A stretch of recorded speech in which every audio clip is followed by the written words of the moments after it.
este momento entrar a las redes sociales, en internet en vivo, y estamos hablando acerca del libro de Daniel capítulo 11. Los que traigan su Biblia lo pueden abrir en este capítulo, y nos da mucho gusto anunciar también por internet, ¿verdad?, la próxima inauguración de la iglesia en San Antonio, Texas. Acabamos de regresar de Oaxaca, ya vamos a comenzar a levantar la iglesia en Querétaro. Mi hijo Alan va a estar al frente de esta obra, y les pido sus oraciones por Alan, ¿verdad?, porque va a enfrentar, ahora sí que de ceros va a comenzar. Tenemos ahí como 16 familias en Querétaro que están dispuestas a comenzar ya a congregarse, y yo sé que ahora que hagamos desayunos y seminarios vamos a levantar, así que gocemos de todas estas obras que Dios está haciendo, que podamos seguir levantando en nombre de Jesucristo. Ahora sí. Gracias a Dios.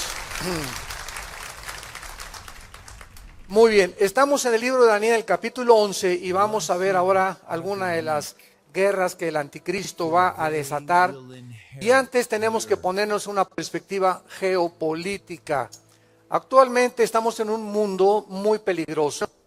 Nunca en la historia las elecciones en Estados Unidos habían estado tan peligrosas. Jamás en la historia de Estados Unidos, estamos hablando de más de 350 años, las elecciones habían estado tan peligrosas como están ahora.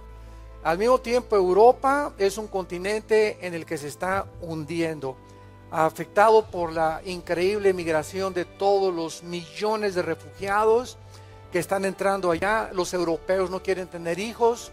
Los musulmanes, por cada europeo nacen 7 musulmanes. Se calcula que en 10 o 12 años Europa es un continente musulmán. Por otro lado, Inglaterra, que pertenecía a la Unión Europea, el famoso Brexit, que significa Bretaña se sale, exit en inglés es salida, se sale la Gran Bretaña de la Unión Europea.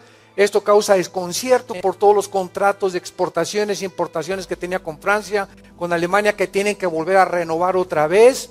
La OTAN, ¿verdad?, que es la organización del Tratado del Atlántico del Norte, está ahorita pues pendiente, ¿verdad?, porque Inglaterra pertenecía a la OTAN y ahorita ya la OTAN no tiene la fuerza militar que debería de tener si Europa se comienza a desmembrar. ¿Qué significa esto? Que comienza Europa a quedarse sola, aislada, porque Estados Unidos, ya con el presidente actual, Obama, ya abandonó completamente la ayuda militar a Europa y también a la OTAN. Así que es un escenario tremendo en el Medio Oriente. Encontramos a 3 naciones, tenemos a la China, tenemos a Irán y tenemos a Siria y tenemos a Rusia. 3 naciones que ahorita la manzana de la discordia es Siria. Entonces, por un lado está aquí China, Irán y Rusia, tratando de impedir que derriben al presidente de Siria, Assad. Y por otro lado, la OTAN, Europa y Estados Unidos están tratando de desbancarlo. Y en medio está el grupo de ISIS. Entonces hay una confrontación entre el Oriente y el Occidente como jamás durante muchos años había existido. Ni siquiera en la Primera y la Segunda Guerra Mundial teníamos esta confrontación. Y vuelvo a repetir, China, Irán y Rusia están impidiendo de que la OTAN y Estados Unidos derriben a Assad. ¿Cuál es el propósito de impedir que China, Rusia e Irán no derriben a Assad y no puedan quitar la presidencia? Porque Rusia tiene la base naval más grande del mundo en Ucrania. Entonces, no puede por ningún motivo el presidente Putin impedir que Estados Unidos ni la OTAN o Europa traten de derrocar a Assad, porque Rusia pierde un lugar estratégico militarmente hablando.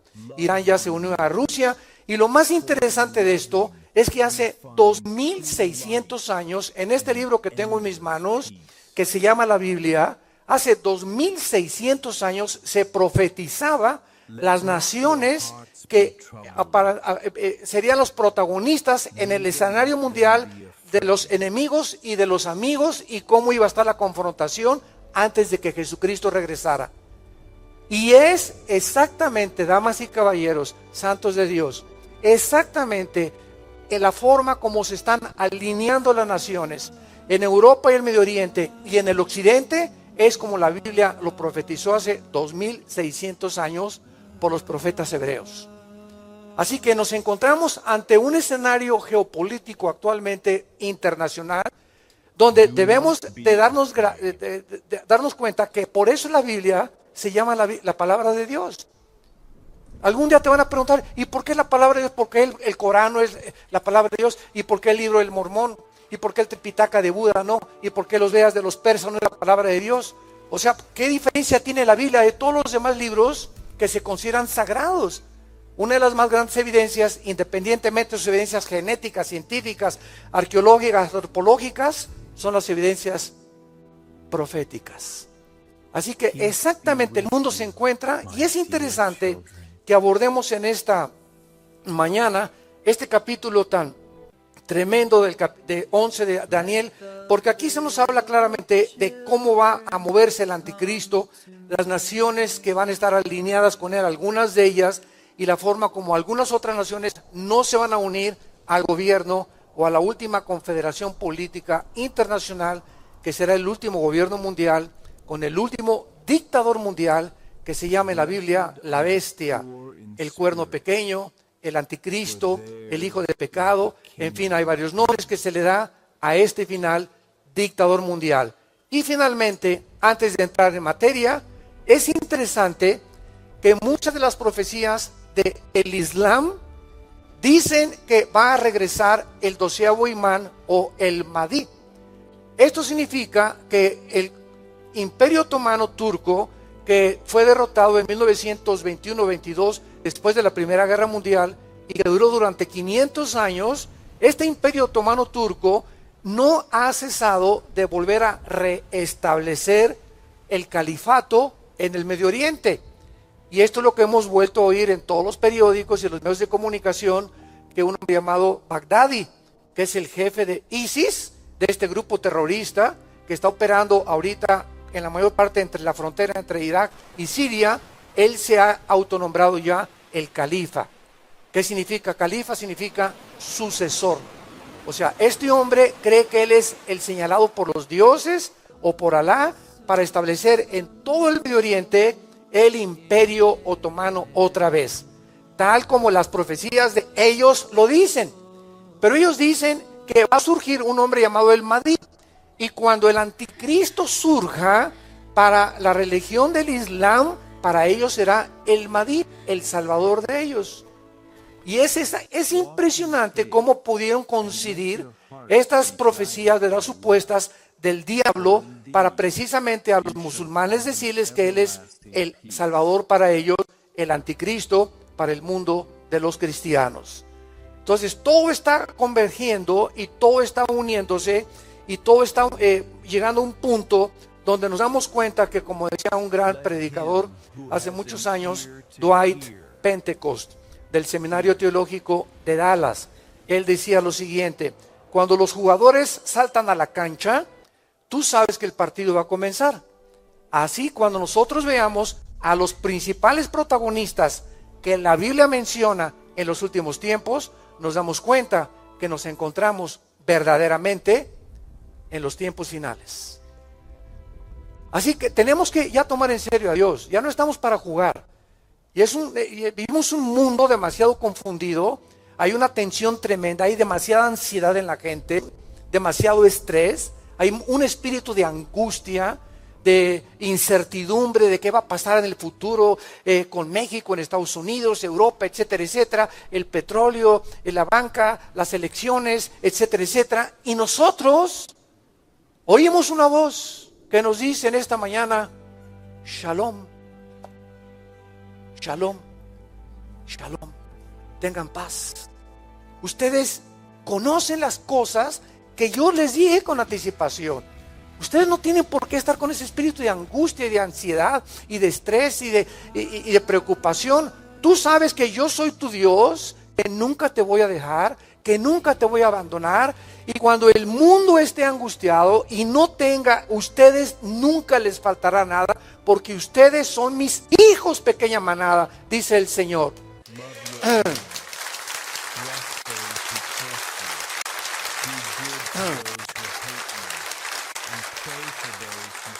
Pero recordemos que la antítesis de la fe es el temor. Entonces, si tú permites que tu vida sea llena de un espíritu de temor o conquistada por el temor, sacas la fe de tu vida. Y vas a vivir como las demás personas que no tienen a Jesucristo, como tus familiares, tus amigos en la oficina, que no tienen ninguna esperanza ni propósito ni sentido para vivir. Si tú dejas que el temor entre a tu corazón, sacas la fe. Porque dice la Biblia en 1 Juan capítulo 4, ¿verdad? Que el temor lleva en sí castigo, por el cuanto el que teme no ha sido perfeccionado en el amor.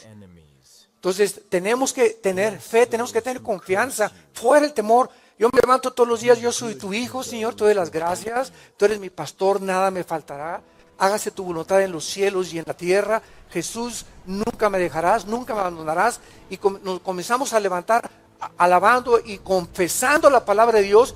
Y sin que nos demos cuenta, los aires a nuestro alrededor, en nuestra casa, en nuestros hijos, comienzan a disiparse, porque levantándonos, no nos imaginamos la cantidad de espíritus malignos que nos están esperando para atormentar nuestra vida durante ese día. Y de ahí tanta gente, ¿verdad? Que yo quisiera ya no levantarme y te tapas con el cojín y hay un panorama oscuro, etcétera, etcétera. ¿Por qué? Porque hay una presión espiritual detrás de todos nosotros para impedirnos ser felices, para amargarnos la vida, para hacernos que la corta vida que tenemos es un viaje. Estamos en un viaje. Disfrutemos este viaje porque tenemos a Jesús, porque Él ya en la cruz venció. Entonces disfrutemos. Mi gozo os dejo, mi paz les dejo. No estén como las demás personas que los gentiles buscan estas cosas. Miren los pajaritos, hice los pajaritos especialmente como un ejemplo para que vean que estas avecitas nunca siembran, nunca recogen y nunca guardan sus semillas, ni los gusanitos ni las lombrices que se comen. Y mi Padre, todos los días los pajaritos se levantan y encuentran su comida. ¿Y ustedes que di mi vida por ustedes? ¿Vas a dudar de mi amor? ¿Vas a dudar de mi cuidado? Hombres y mujeres de poca fe. ¿Dónde está vuestra fe entonces? Ay, Señor, me hundo. Y en ese momento, en esa condición, se te vienen todos los espíritus malignos como abejas africanas a atormentarte, a decirte si es cierto, alabío, alabalo y bomba, ahí te quedas, ra. Tenemos que estar conscientes ya que es la vida cristiana. Estamos en una guerra espiritual. Ya vamos de viaje, vamos de paso, ya muy pronto ya se acabó todo, se acabó Toluca, Metepec, se acabó todo ya. México y el mundo entero, adiós mundo cruel, ya nunca te veré. Mientras tenemos la corta vida que tenemos, disfrutémosla con nuestra familia, con nuestros hijos, en oración, con esa paz que sobrepasa el entendimiento. No tenemos por qué vivir una vida de angustia cuando el Señor nos dice que Él es nuestro pastor y que nada nos va a faltar. Y aunque andemos en valle de sombras y de muerte, y aunque andemos en problemas y presiones, no temeremos. ¿Por qué? Porque aunque un ejército nos rodee, no temerá mi corazón. El Salmo 27. Memoriza el Salmo 27 todos los días. Muy bien, aquí en Daniel capítulo 11, ya vimos nosotros que en el versículo 37 fue donde nos quedamos. El anticristo, porque del versículo 36 al 45 del capítulo 11 de Daniel se describe la persona y las guerras del anticristo. Del Dios de sus padres, dice el versículo 37, no hará caso, ni del amor de las mujeres, ni respetará a Dios alguno, porque sobre todo se engrandecerá. O sea, esto es absolutamente lógico, ¿verdad? El anticristo va a tener un ego del tamaño de más grande que las Torres Gemelas de Nueva York que derribaron. Más grande que el volcán Popocatépetl o las montañas del Everest. Va a ser un hombre centrado con un ego impresionante. Y es muy curioso e interesante que cuando Jesús aparece en el escenario mundial, es precisamente lo que Él delata como uno de los enemigos más grandes de nuestra personalidad. Jesús dijo, el que quiera salvar su vida, la va a perder. El que quiera ganar el mundo, lo va a perder. ¿Por qué? Porque el que la pierda, lo salvará. Y parecería una contradicción. Sin embargo, lo que nos está diciendo Jesús es lo siguiente. Yo vengo para que tú me entregues tu vida y tu ego, tus intereses, los comiences a hacer a un lado y comiences a entender claramente cuál es mi voluntad para ti. Y si tú me dejas toda tu vida y encomiendas mi vida en tus manos y me permites actuar y te abandonas a mi cuidado, yo puedo actuar en tu vida. Pero si tú te aferras a tu ego y comienzas a ver a las personas que te rodean como objetos de interés, no, pues yo me junto con este porque a ver qué le saco. Y a ver esta persona para hacer un negocio. Y comenzamos, o a las mujeres como objetos nada más sexuales. Y cuando tenemos esa percepción de la vida que nos rodea y de las personas que nos rodean, es cuando tú tienes tu ego entronado. Cuando lo único que te interesa es tu mundo, tus intereses, tu dinero, tu castillo, tu imperio, tu denominación, tu iglesia, nada más. Y los demás, ¿verdad? Pues no me interesa absolutamente nada. Y Jesús nos muestra claramente que entre nosotros no debe ser así. El que quiera salvar su vida la va a perder. Si tú tratas de salvar tu vida por obtener lo mejor de este mundo, lo vas a perder. Porque ¿de qué te va a servir cuando mueras haber dicho, gané el mundo y perdí mi alma? Y Jesús vino a mostrarnos y a darle el valor a las cosas que deberíamos de darles verdaderamente valor. Vamos a ver aquí tres cosas interesantes en el versículo 37. El Dios de sus padres no hará caso. Esta es una de las razones por las cuales muchas personas, muchos teólogos, muchos escatólogos, durante muchos años, yo era uno de ellos, asumíamos que el anticristo tenía que ser judío. Entonces, una de las cosas que tenemos que entender es comprender lo que se llama la revelación progresiva. ¿Qué es la revelación progresiva? Lo siguiente, por ejemplo, Dios le dijo a Daniel, Daniel, sella las palabras en el capítulo 12 que te voy a dar, y lo que te voy a dar durante 2600 años, nadie las va a entender, porque están selladas. Y cuando lleguemos a los últimos tiempos, ahí en los últimos tiempos, yo les voy a dar la llave, como si fuera una llave del conocimiento, para que puedan entender lo que durante los siglos anteriores no entendieron. Esto se llama iluminación progresiva de la revelación ya escrita en la Biblia. Para que me entiendan, la Biblia es un libro sellado, tiene un candado la Biblia. Y la revelación de la Biblia está completa. Ya no hay nada que agregarle a este libro, ya no hay nada que quitarle a este libro. Está perfectamente bien desarrollada y revelada toda la voluntad de Dios. Todo lo que Dios quería decirnos del cielo, del infierno, del futuro, de las naciones, del hombre, del ser humano, de los animales. Todo absolutamente lo que Dios consideró que necesitábamos conocer está en este libro. Entonces cualquiera que le quiera agregar a este libro o quiera sustraer de este libro, hay maldiciones sobre su vida.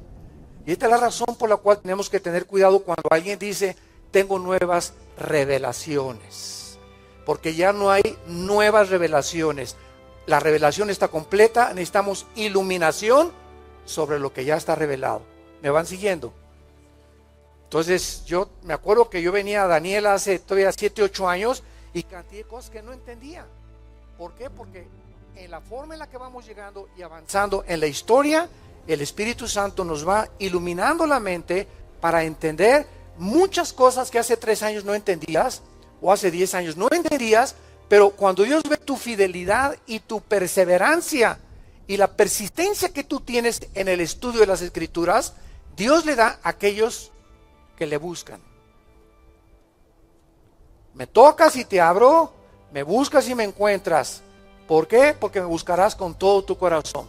A los flojos, a los negligentes, a los que solamente toman el cristianismo como una religión, nada más del domingo venir y cumplir y de lunes a viernes, ni abre siquiera la Biblia. No esperes tener paz, no esperes tener seguridad, no esperes tener esperanza, no esperes tener la completa satisfacción de saber que vas camino al cielo. ¿Por qué? Porque tú no has hecho a Jesús tu amigo.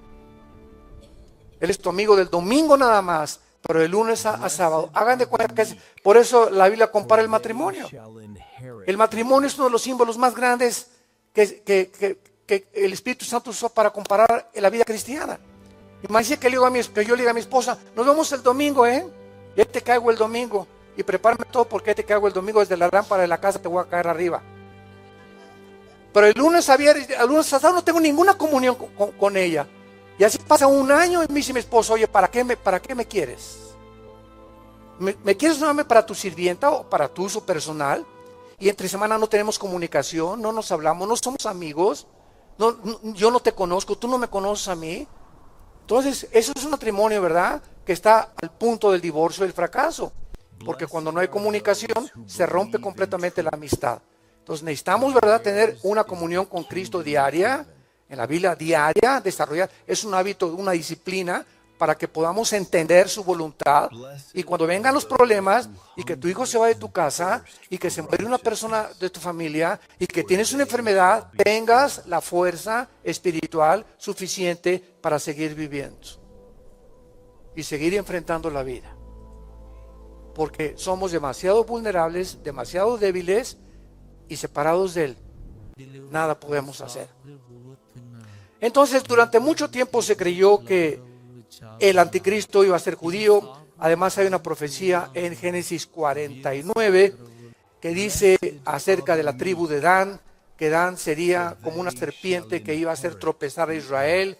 Y Dan, la palabra significa juez, o que iba a juzgar a Israel, Dan. Entonces, hay muchas piezas. La Biblia es como un rompecabezas. A mí me encantaban los rompecabezas cuando era niño. Y estás buscando algo. Si tienes un amarillo, pues buscas algo que se le parezca al amarillo para ver si encaja ahí. Y de repente, pues no es el amarillo, ¿verdad? Es un rojo el que encaja ahí. Y esa es la forma como vas armando tú los rompecabezas. Te tardas mucho tiempo, pero cuando lo tienes todo, ya ves toda la figura perfecta. Mientras no la tengas toda, el cuadro, ¿verdad? No sabes todavía si es una torre, o va a haber aquí un monte, o va a haber una casa, o una cabaña, etcétera, etcétera. Así es la Biblia. Dios nos da una pieza y otra pieza y las comenzamos a ensamblar unas a otras. Entonces había como 4 o 5 piezas que parecía que al juntarlas era judío el anticristo. Pero ahora ha venido una nueva iluminación acerca con lo que está pasando en el Medio Oriente, y que la posibilidad de que ahora estamos entendiendo que cuando Cristo venga a las naciones que va Él a enfrentar y que van a ser los protagonistas de los últimos tiempos, serán las naciones musulmanas. Si tú lees el Salmo 83, ahí te das cuenta, ¿verdad?, de una invasión de naciones árabes en contra de Israel. Pero si tú vas a Ezequiel capítulo 38 y 39, ahí te das cuenta que Rusia se va a unir con Turquía. Escuchen esto. Esto fue hace 2350 años. Rusia aparece con el nombre de Rosh, con el nombre de Magog, se va a unir con Persia, que es Irán, y que en 1935 le cambió el nombre, era Persia a Irán. Turquía aparece con el nombre de Gomer y Togarma, aparece Cus, que es Libia, y que es las naciones del norte de África, y es exactamente todas estas naciones que se unen al anticristo, a Gog, en el capítulo 38 de Ezequiel, son musulmanas, que se vienen contra Israel. Entonces nos damos cuenta que este movimiento musulmán ha resurgido en los últimos tiempos. Ya no oíamos en los 90s, ¿verdad?, en principios del siglo XXI, pues que Bagdadi, que los ISIS, y que desde el ataque a las Torres Gemelas, en el 2001, el 11 de septiembre del 2011, ahí fue cuando resurgió otra vez la atención de que hay un grupo terrorista radical que está mediando y armando el Medio Oriente para poder atacar el Occidente y establecer el control del mundo en el Medio Oriente, tal como la Biblia lo profetizó. Muy bien.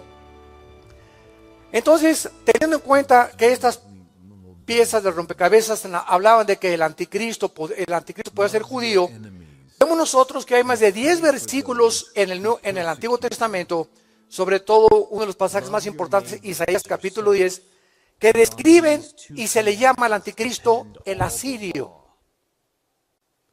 El asirio se le llama al anticristo. Veamos rápidamente esta profecía, que es una de las más fuertes que existen, y vamos a tratar de poder relacionarla con aquella de que habla del judaísmo del anticristo.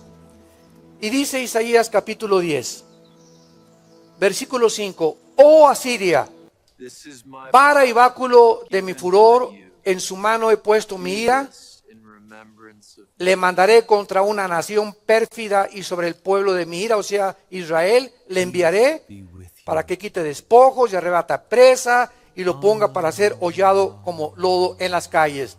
Ahora miren lo que dice el versículo 12.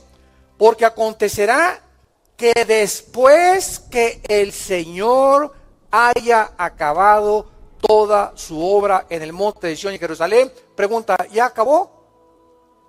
Qué claro es, ¿verdad? Después de que Dios acabe con todo lo que tenía que hacer con Jerusalén, y falta la reconstrucción del templo judío y los 7 años de tribulación, etcétera, etcétera, castigará el fruto de la soberbia del corazón. ¿De quién? Ahí está. Ahí aparece un hombre o un conquistador con el cual Dios está enojado, que obtendrá un protagonismo en los últimos tiempos, y que es precisamente cuando Dios termine su obra en Sión y en Jerusalén, que entonces castigará a este hombre que se le llama el rey de Asiria, y que aparece con este título durante muchas partes del Antiguo Testamento. Ahora, una vez que tenemos entonces por un lado versículos que nos hablan que puede ser asirio el anticristo, y por otro lado que puede ser judío, necesitamos la reconciliación. Esto es lo maravilloso de estudiar la Biblia. Por eso es lo peligroso de las sectas. Las sectas toman uno o dos versículos y arman una doctrina sin tener en cuenta las demás partes de la Biblia. Y la Biblia dice, la suma de tu palabra es la verdad. Tenemos que ensamblar lo que dice Ezequiel, lo que dice Daniel, lo que dice Apocalipsis, etcétera, etcétera, para poder armar una buena imagen y no desviarnos y hacernos creer que ya esto es lo que significa cuando nos faltan piezas de rompecabezas. Por ejemplo, los testigos de Jehová es una secta que te dice el infierno no existe, o Cristo no es Dios, y a ver, demuéstrame que tú eres Dios, ¿no? Los mormones, por otro lado, pues es que todos somos dioses y Cristo fue solamente un ángel, etcétera, etcétera, y tienen versículos para respaldarlos. En otras palabras, tienen piezas de rompecabezas, pero que no encajan con las demás. Y de una sola pieza hicieron, la inflaron. ¿Y qué es una herejía? Es una verdad llevada al extremo. Hay algo de verdad que el anticristo va a ser judío. Hay algo de verdad que va a ser asirio. Entonces, ¿cómo podemos reconciliar estas cosas? Y ahí es cuando necesitamos estudiar la teología.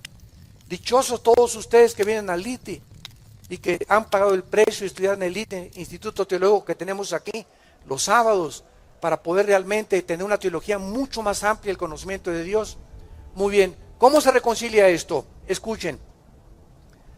700 años antes de Cristo, vamos a tener que recurrir a la historia. 700 años antes de Cristo, los asirios bajaron y se llevaron a 10 tribus cautivas al norte, a Siria. O sea, eso fue hace, ¿cuánto? 2700 años. 700 años antes de Cristo. A nuestros días, 2700 años. Hace 2700 años se llevaron 10 tribus de Israel cautivas a Siria. Desde hace 2700 años, los judíos de las 10 tribus que se fueron cautivas desaparecieron en el mundo, porque se mezclaron con todas las naciones. Entonces, ahorita en el siglo XXI hay judíos costarricenses, hay judíos mexicanos, sin que lo sepas, hay judíos italianos, hay judíos etíopes, africanos, ingleses, noruegos, o sea, están repartidos por todo el mundo. Aquí, por ejemplo, en México el apellido Pérez es judío. Los cuando terminan González, Enríquez, EZ es de origen judío. Ya te crees muy judío, ¿no? Bueno, ahorita qué importa si somos ciudadanos ya del cielo. Y ahorita no hay judío ni griego delante de Dios, ¿verdad? Pero esto es muy importante saberlo. Ahora, muy bien, considerando esto, de que se perdieron por todos lados, entonces el anticristo puede ser judío y asirio al mismo tiempo. Entonces ya podemos entender claramente de que puede ser un hombre que salga del Islam o un hombre que salga del Medio Oriente y que al mismo tiempo sea judío. Decían, por ejemplo, y los historiadores no se han puesto de acuerdo, en que Hitler tenía raíces judías. y fue el pueblo al que más odió y al que más persiguió, y no lo dudemos de eso. Carlos Marx era judío, Sigmund Freud era judío, entonces hay mucho, Alberto Einstein era judío, entonces hay mucha gente que no sabe que son judíos y hay otros que sí saben cuando vienen de las dos tribus que quedaron en el sur. Muy bien, entonces cuando la Biblia nos habla de que del Dios de sus padres, no sabemos, ¿verdad?, realmente si será Abraham, Isaac y Jacob, o si será Alá, pero de algo sabemos, ¿verdad? La religión a la que el anticristo heredó de sus padres, no la va a seguir. ¿Por qué? Porque en el Nuevo Testamento, según de Tesalonicenses 2, nos explica que el anticristo se hará Dios. O sea, él no va a seguir ya ninguna religión, él va a hacer su propia religión. Apocalipsis capítulo 13. Del amor de las mujeres no hará caso. Esta palabra chempá, apúntala, que se usó para amor, chemda, C-H-E de Enrique, M de mamá, D de David, A de Armando, H, chemda, que es la palabra que se tradujo amor, significa deseo de placer. Aquí nos enfrentamos con tres interrogantes, que va a estar difícil, ¿verdad? Y son de carácter especulativo. ¿Qué significa que el anticristo no deseará a las mujeres? Veamos las tres opciones que hay. Una, que pueda ser homosexual. Dos, que pueda ser un eunuco. Y tres, que pueda él realmente ser una persona híbrida. Un híbrido. Un ser humano híbrido. Bueno, homosexual ya sabemos, ¿verdad?, que es la persona que tiene atracción sobre su mismo sexo. El eunuco, a los que no sepan, en la Biblia se usa la palabra eunuco porque, por ejemplo, en el libro de Daniel, Daniel era un eunuco.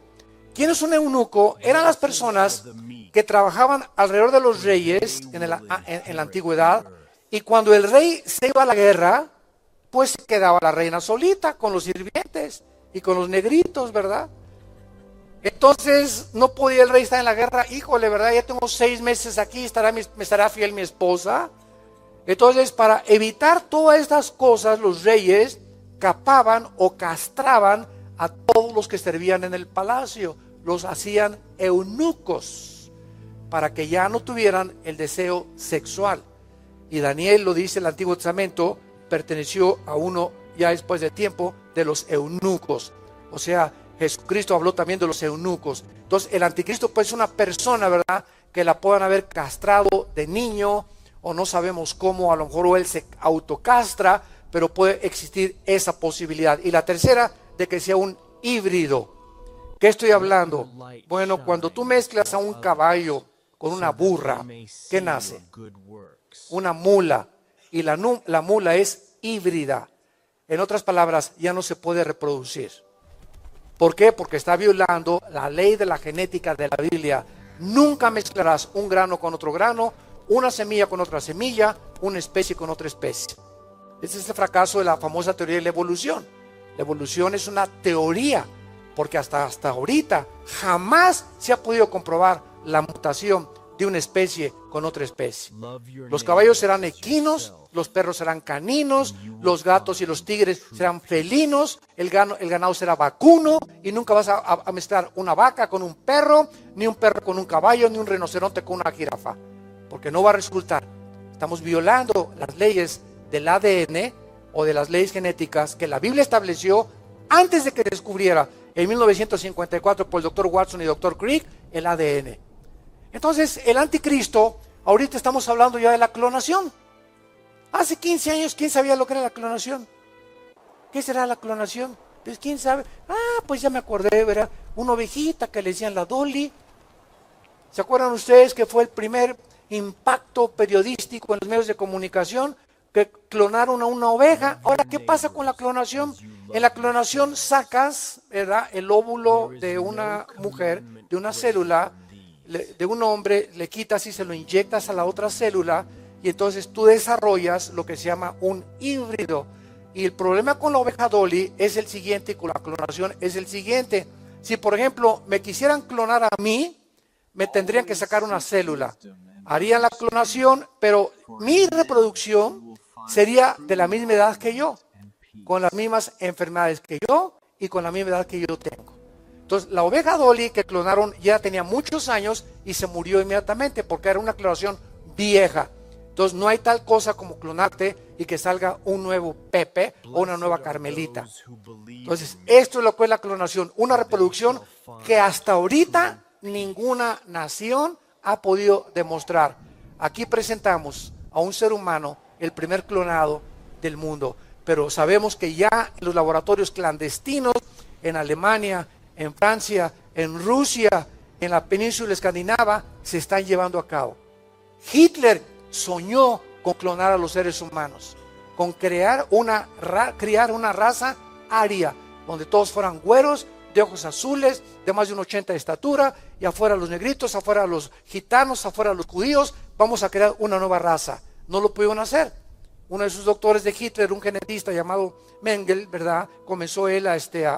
Mendelssohn comenzó a tratar de abrirles el vientre a las mujeres, a sacarles el feto y hacer experimentos. No sé cuántos de ustedes vieron una película llamada Los Niños del Brasil, de Gregory Peck, de hace muchos años. Réntala, es una, te las puedo recomendar. Ahí se ve claramente cómo huye este doctor de Hitler al Brasil y cómo comienzan con experimentos para poder clonar a los seres humanos. Entonces, a lo mejor el anticristo será así. Ahora, muy bien. Esto es muy interesante, por eso nos detenemos aquí. En Génesis 3:15, que te lo sabes de memoria, Génesis 3:15, la semilla de la mujer herirá en la serpiente, herirá a la semilla de la mujer en el talón, y la semilla de Satanás herirá en el talón la semilla de la serpiente. ¿Ok? Abran bien los oídos y levanten la parabólica.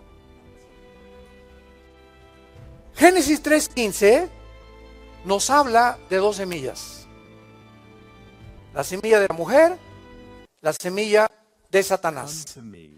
Aquí está la primera profecía en la Biblia, la primera profecía del nacimiento virginal de Jesús. Y hasta 1860 que Gregorio Mendel descubrió las leyes de la herencia, hasta 1860 comenzó la gente y los teólogos y los cristianos a entender Génesis 3:15. Porque en la medida en que la ciencia va avanzando, vamos viendo que la Biblia lo anticipaba, pero no lo entendíamos porque los descubrimientos de la ciencia corroboran lo que la Biblia está diciendo. La Biblia es más moderna que la ciencia y que el periódico Mañana en la Mañana.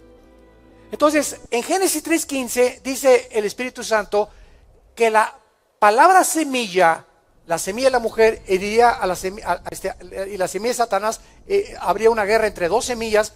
Es interesante que la palabra que se tradujo semilla en el hebreo, apúntala, con Z, es sera. Sera en el hebreo, y significa esperma. Esperma. A ver, ya vamos un poquito. Cada vez que en la Biblia encuentras descendencia, linaje, el original es esperma. En el Nuevo Testamento se tradujo la semilla de Caín y la semilla que ha sido implantada en nosotros, o 1 Pedro 1:23, hemos sido renacidos por la semilla incorruptible, es por el esperma incorruptible de la palabra de Dios. Así como producimos nosotros semilla, la Biblia contiene una semilla espiritual que nos hace nacer de nuevo. Pero vamos por orden, para que no se empachen. ¿Cómo puede la Biblia profetizar en Génesis 3:15 de que la semilla de la mujer heriría a la semilla de Satanás cuando las mujeres no son las portadoras del esperma? Jesús, María y José y el burrito que los acompañan. Es el hombre el que posee la semilla. El esperma lo posee el hombre y nosotros se lo damos a la mujer. La mujer fue creada por Dios como una receptora. El hombre es el dador. La mujer recibe la semilla, se une con su óvulo, viene la fertilización y comienza el desarrollo, ¿verdad?, del cigote, del feto y después del producto que somos todos nosotros. Todos nosotros nacimos del esperma de nuestro papá y de un óvulo de nuestra mamá. El esperma de nuestro papá fertilizó al óvulo de nuestra mamá Y si el cromosoma del esperma de mi papá era Y, nacemos varones. Si era X, entonces eres mujer. Porque lo que determina el género biológicamente son los cromosomas y no lo que el gobierno te dice. Como estamos ahorita con un problema del género, que ahora los libros de texto no van a decir hombre o mujer, o papá o mamá, sino nada más padres. Porque ahora los niños pueden escoger ser criados con hombres o ser criados con mujeres. Ya un hombre puede entrar a un baño de las niñas y las niñas pueden entrar a los baños de los hombres. Si los niños se creen hombres y se creen mujeres. A ver, ven para acá, niños. ¿Sabes una cosa? Que nadie va a determinar tu sexo más que la biología. Y si tú eres hombre, bájate los chones y vete en el espejo. Y si tienes los órganos reproductores masculinos, eres hombre biológicamente. No se pueden violar las leyes naturales. No podemos manejar nosotros un panorama tan corrompido donde a la sociedad ha llegado de trastornar hasta el género de los seres humanos que Dios creó. Y es el punto al que hemos llegado en la sociedad, como el síntoma de descomposición social más grande que existe en toda la historia humana. También Sodoma y Gomorra, ¿verdad? Pero ahora ya estamos peor que Sodoma y Gomorra, porque Sodoma y Gomorra no tenían Biblia. Y será más leve el justo contra Sodoma y Gomorra que contra la generación de este siglo XXI, que conocemos la Biblia, le hemos pisoteado y le hemos dicho a Dios: yo voy a decidir quién es hombre y quién es mujer. Tenga misericordia el Señor.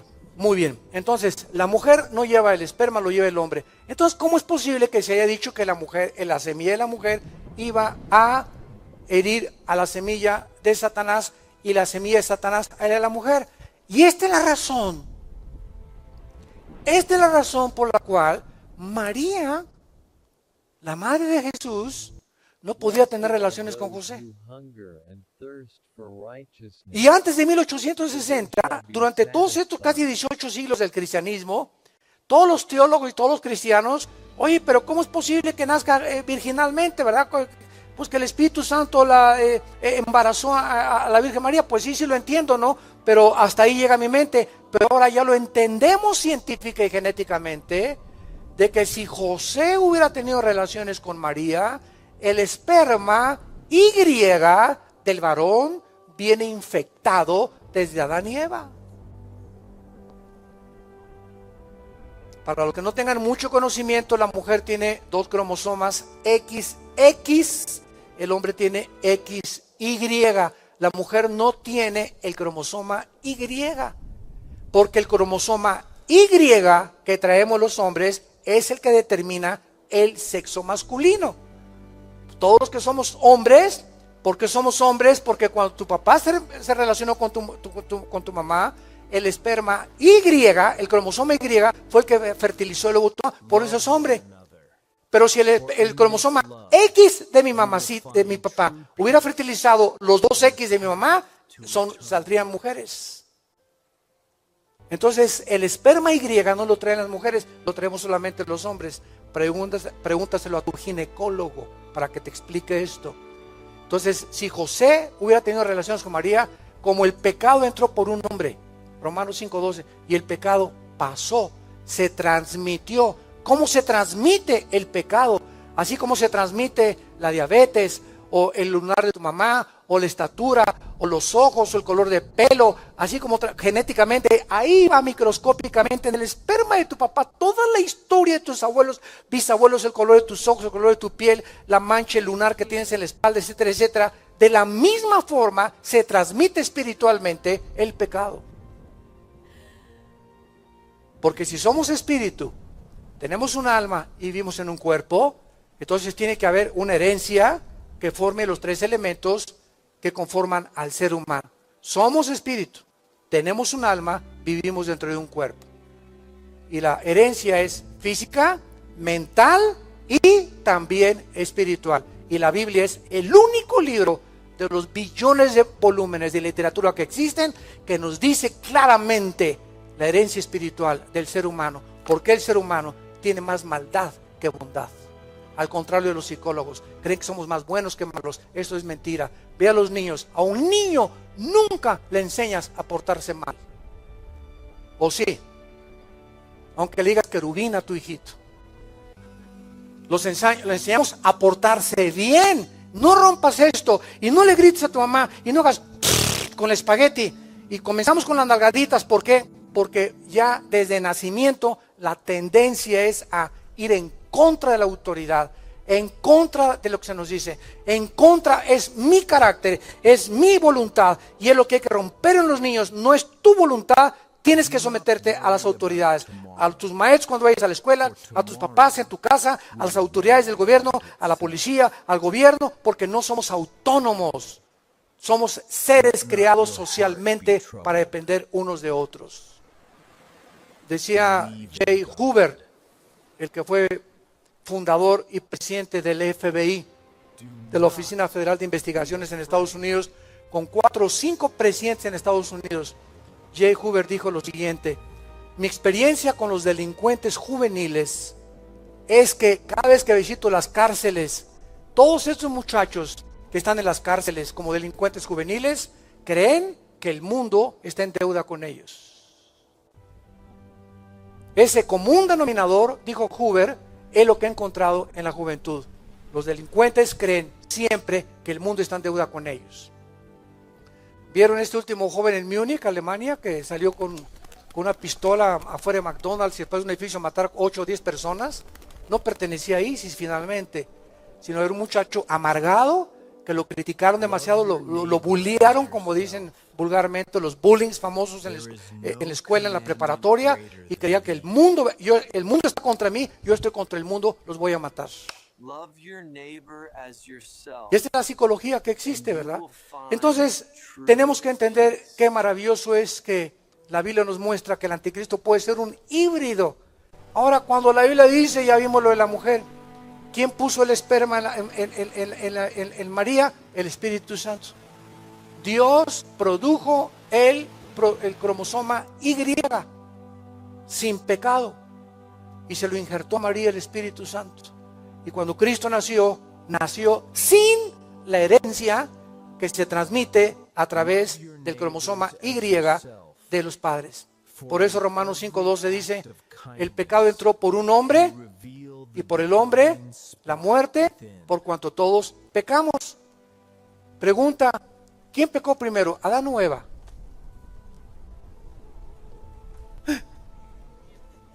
¿Quién pecó primero, Adán o Eva?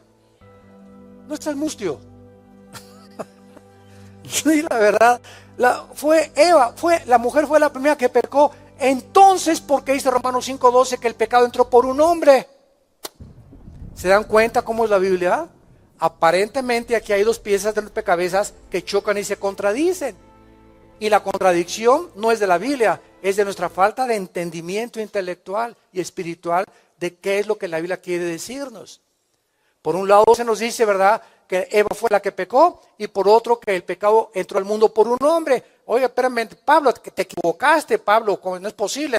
Ahora la genética nos dice que no es así. Ahora la genética nos dice claramente, ¿verdad?, que la mujer fue la primera que pecó. Pero Pablo nos explica, nos dice, ¿verdad?, el pecado entró, o sea, esa palabra significa se transmitió. Nosotros los varones somos los que lo transmitimos por el esperma. No significa que la mujer no sea pecadora, pero si ahorita se acabara el mundo y quedaran 10 mujeres, entre ellas se iban a matar unas contra las otras, porque ya no iban a parir a nadie y ya no iba a haber pecado en el mundo, porque el hombre es el que transmite. Mientras no haya hijos, ¿verdad?, no se fomenta el pecado. Por eso Matusalén vivió 969 años, Noé 600, 700, 800 años, y se redujo el límite de la edad de los seres humanos, porque mientras más años Dios nos daba, Dios vio que más maldad haríamos y nos acabaríamos más rápido. Entonces redujo la edad a 85, 90 años en los más robustos, Salmo 92. Yo quisiera vivir 800 años. Si ahorita me dan eres borracho, parrandero y jugador, imagínate, 800 años. Acabas con Metepec. ¿Qué sabe la Biblia, verdad? Bueno, y finalmente dice la Biblia que Él se va a engrandecer. Daniel 11, versículo 37. De Dios sus padres no hará caso, del amor de las mujeres tampoco. no respetará a Dios alguno, porque sobre todo se engrandecerá. En otras palabras, el anticristo hará su voluntad, se ensoberbecerá, la maldad va a aumentar en los últimos días, y esta es la razón de los juicios de Dios sobre este mundo, el aumento de la maldad. Muchas veces Dios considera que muchos seres humanos han perdido el derecho de seguir viviendo. Esta es una de las razones que las leyes humanas no han podido comprender, ni los psicólogos ni los psiquiatras, de por qué en la Biblia está la pena capital. ¿Por qué en la Biblia se considera la pena de muerte? Pero nosotros, de perspectiva, es falta de misericordia. Dios lo ve con otros ojos porque sus pensamientos no son los pensamientos. Pero desde nuestra perspectiva, ¡ay, pobrecito! Es falta de misericordia. Escúchame muy bien. Nunca se ha considerado que es más cruel o que ya le quiten la vida 80 años en un cuarto oscuro o frío, que te den croquetas como los perros para comer, sin tu familia, ni mucho menos, y pregúntales al 95% de las personas que tienen la condena de la cadena perpetua, que todos piden que los maten primero. Entonces es mucho más cruel dejar que las personas vivan cuando están condenadas a cadena perpetua, que quitarles por la pena capital, fusilamiento, lo que sea, la vida. Es un acto misericordioso, porque dice Dios, échenselos aquí abajo, yo arriba lo espero para juzgarlo. Pero no somos animales para que estemos toda la vida encerrados en un cuarto, en una prisión, porque ningún sistema de rehabilitación o penitenciario rehabilita a nadie. Eso es la mentira más grande que existe en la sociedad. Nadie sale jamás rehabilitado de una prisión, todo lo contrario, salen peor todavía. Qué sabia es la Biblia. Vendrá una maldad impresionante en el mundo, Dios tendrá que castigar al mundo, y finalmente en Isaías 24 vemos la razón de estos juicios que Dios va a descargar. Y más adelante ya veremos con más detalle estas naciones que el anticristo va a atacar y cuáles va a perdonar. Dice en Isaías 24, versículo 4, se destruyó, cayó la tierra, enfermó, cayó el mundo, enfermaron los altos pueblos de la tierra, y la tierra se contaminó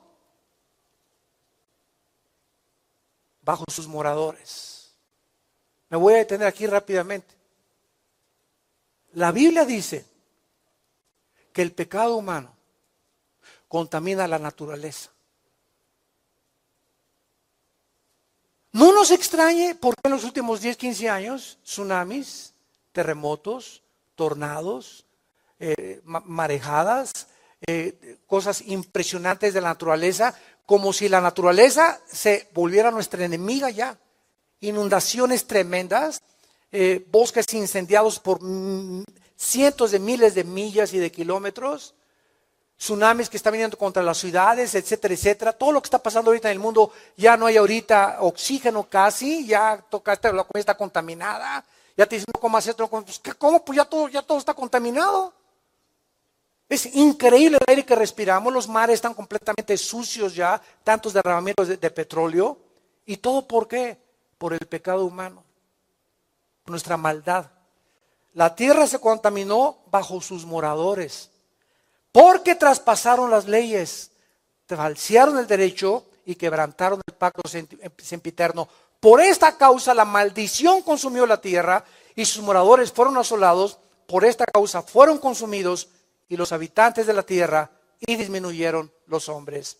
¿Por qué vamos a acabar como acabamos? Porque simplemente Dios nos dejó en este libro su ley, sus leyes civiles, morales, espirituales, para que fuéramos guiados por este libro. Nunca se apartará de tu boca este libro de la ley. Guarda las cosas escritas acá y todas las cosas en tu vida te saldrán bien. Voy a bendecir tu casa, tu matrimonio, tu trabajo, pero tú no eres Dios. Te tienes que someter a mis leyes. Tienes que entender que yo soy el Dios que te crié a mi imagen y semejanza, y que en una cruz di mi vida por ti. Y si tú aceptas ese regalo de mi hijo en la cruz, yo te perdono tus pecados. Pero tú no eres Dios, no eres diosa. Entonces, esta es la razón por la cual mucha gente vive como vive. Porque le he dicho a Dios, no queremos tus leyes. Yo voy a hacer mis 10 mandamientos.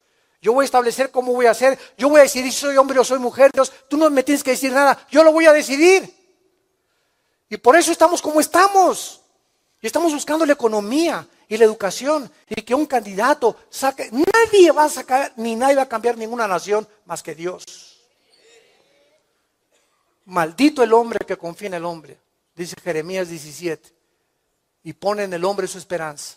Nuestra esperanza fue en Dios, que hizo los cielos y la tierra. Él guardará nuestro pie, no se dormirá el que nos guarda. Vigilará nuestra entrada y nuestra salida. El sol no nos calentará de día ni la luna de noche. Esta es la bendición de aquellos que han puesto su confianza en el Dios de la Biblia. Oremos. Padre, te damos gracias por mostrarnos este panorama geopolítico en el cual el mundo se encuentra, la razón de las condiciones en las que el mundo se encuentra, y gracias por recordarnos que somos tuyos, que te pertenecemos, que nada ni nadie, ni el futuro, ni lo invisible, ni los demonios, ni la pobreza, ni la desnudez nos podrán separar de tu amor. Nunca jamás, en Cristo Jesús. Gracias, Jesús, por haber dado tu vida en una cruz en nuestro lugar, haber bajado del cielo hace 2000 años para atraernos hacia ti, para que abracemos tu cruz y entendamos que es en ti donde está nuestra paz, el propósito y el sentido de nuestra vida. El mundo no tiene nada que ofrecernos más que decepciones, amarguras, desilusiones, vergüenza, persecución. Pero tú has venido a darnos vida, y una vida en abundancia. Si alguna persona que nos escucha ahorita por internet, o los que están aquí presentes, quieren abrir su corazón a Dios por primera vez, hazlo. No digas lo dejo para mañana. Hazlo hoy que el Espíritu te llama. No endurezcas tu corazón. Y dile estas palabras: Señor, te pido perdón por mi vida, por mis pecados, por mi soberbia, por mi endiosamiento, porque he creído que puedo hacer mis leyes y vivir lejos de las tuyas. Creo que en la cruz pagaste con tu sangre por mis pecados, y te invito como mi Señor y mi Salvador. En el nombre de Jesús. Amén. Amén. ¿Quién vive? A su nombre. A ti, Jesús. A ti, Jesús. Gracias, Señor. Gracias, Padre Santo. Somos tus hijos. Somos tu pueblo, Señor. Nos ponemos de pie para recibir la bendición pastoral. Los que gusten extender su mano hacia acá, lo pueden hacer en señal que reciben esta bendición. Dios bendiga tu vida y tu matrimonio. Dios bendiga a tus hijos. Dios bendiga a tus nietos y el fruto de tu vientre que llevas ahora. Dios bendiga tu servidumbre. Dios bendiga tu trabajo y te haga prosperar, para que tú, en esa medida que prosperes, colabores con el reino de Dios.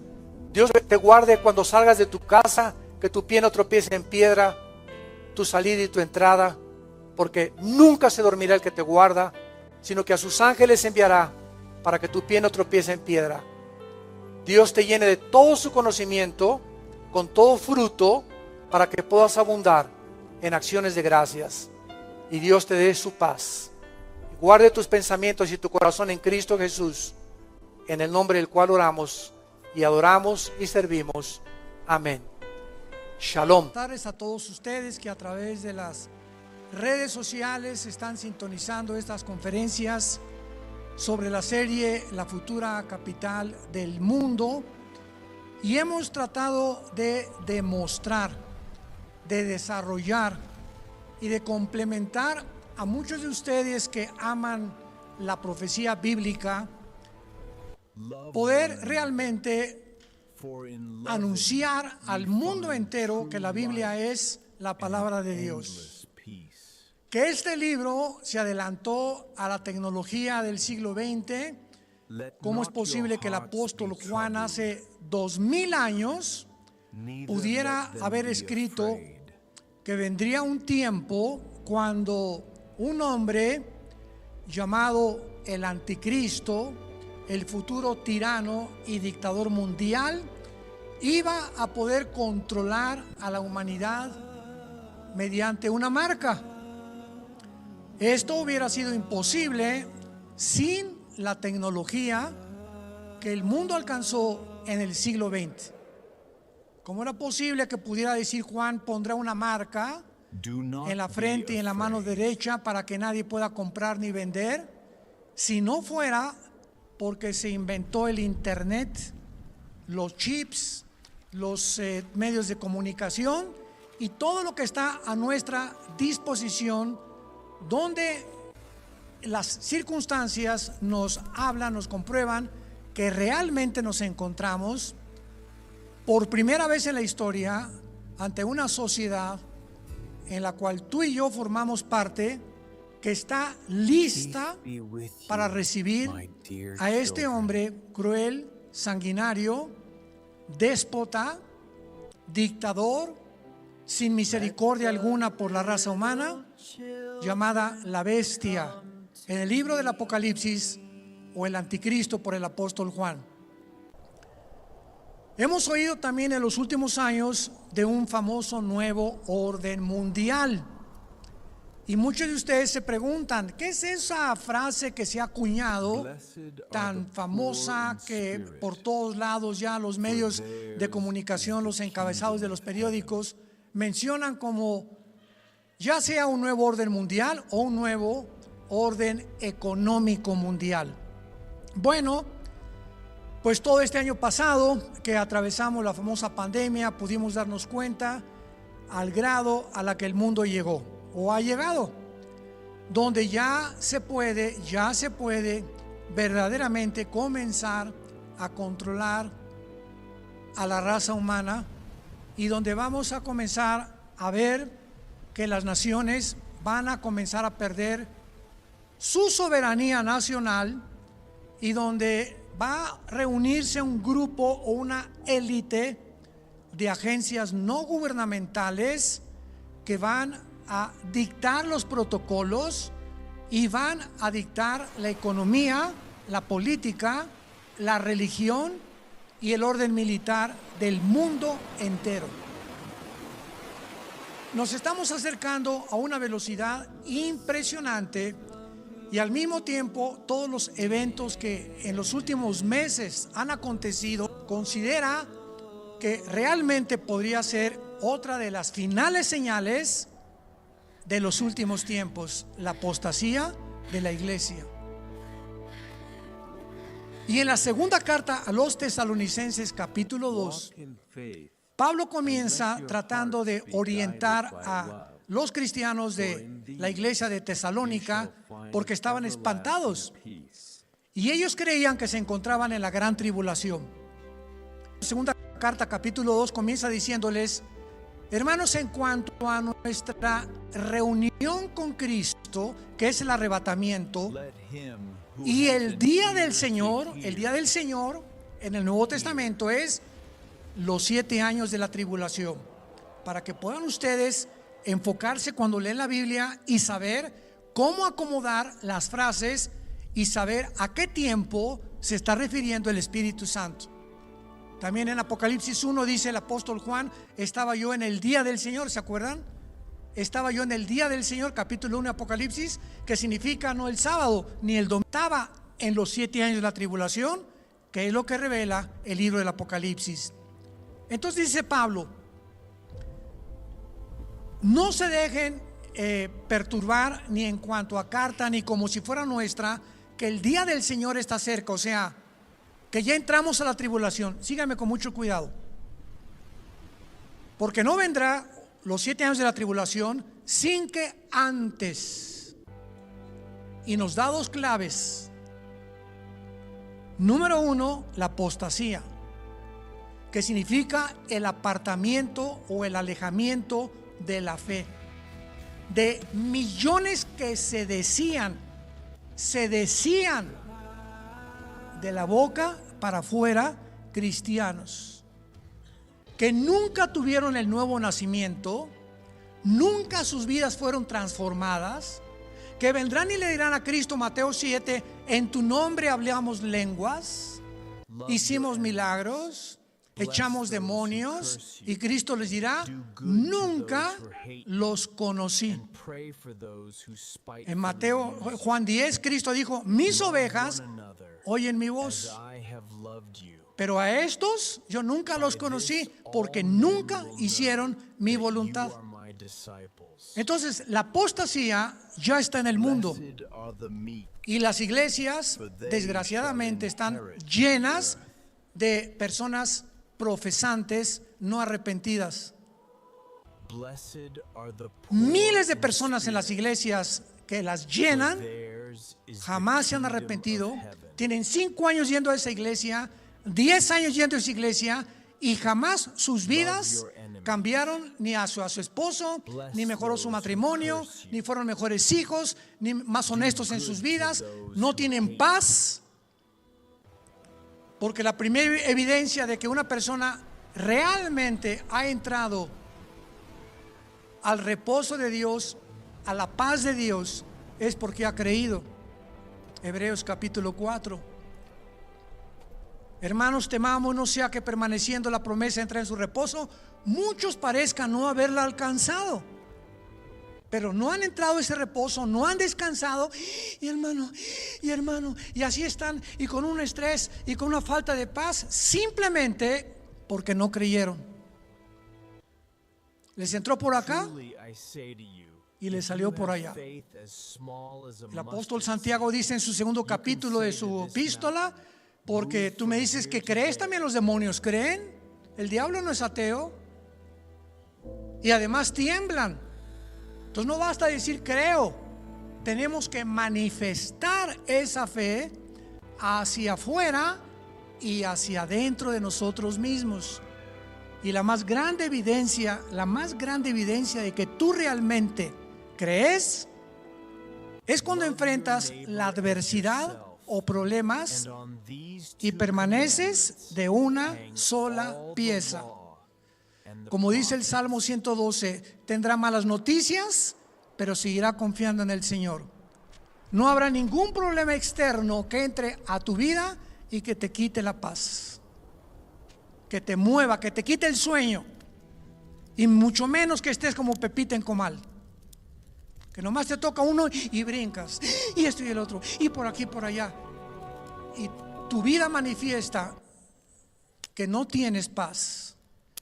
Y qué interesante, para terminar esta introducción, qué interesante que las dos clínicas y hospitales más famosos de Estados Unidos, el Hospital Hopkins y la Clínica Mayo en Rochester, Boston, coincidieron hace algunos meses en que el 75% de las enfermedades,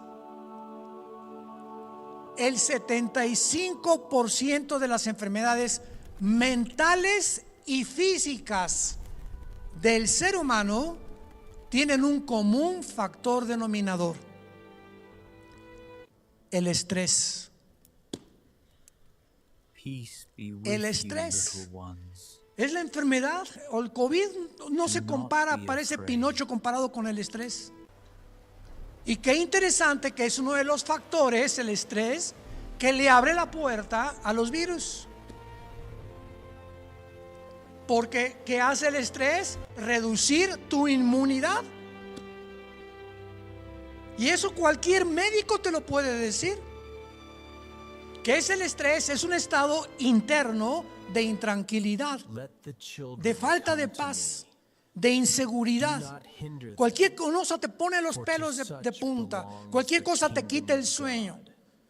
Llegas a tu casa y llevas las chamacas, no me estén gritando. ¿Y tú por qué estás haciendo estas cosas? Este carácter, esta forma en la que tú actúas en la vida manifiesta que no tienes paz. Y por demás es interesante, para terminar, que hace 2000 años se nos adelantó la Biblia. Y hace 2000 años Cristo nos dejó el antídoto para el estrés. Mi paz les dejo, mi paz les doy. Shalom. ¿Qué es la palabra shalom? Es una palabra hebrea que significa seguridad, estabilidad, permanecer quietos ante cualquier cosa. Está temblando, el petróleo se cayó el peso, no hay nada alrededor que me mueva interiormente. Por lo cual, aunque vengan malas noticias, permaneceré firme hasta el fin. Y la Biblia profetiza que esta es la situación en la que el mundo terminaría. Las condiciones de la famosa pandemia el año que entra lo demostraron de una forma clarísima. De qué forma el terror, el miedo ha asumido a la humanidad en la irracionalidad, en la que estamos tomando decisiones, estamos conduciéndonos, haciendo tantas cosas, ¿verdad?, que rayan en la falta del sentido común, de la irracionalidad y de la misma ciencia. Porque cuando el ser humano está controlado por el miedo, que es la antítesis de la fe, no te puedes comportar racionalmente.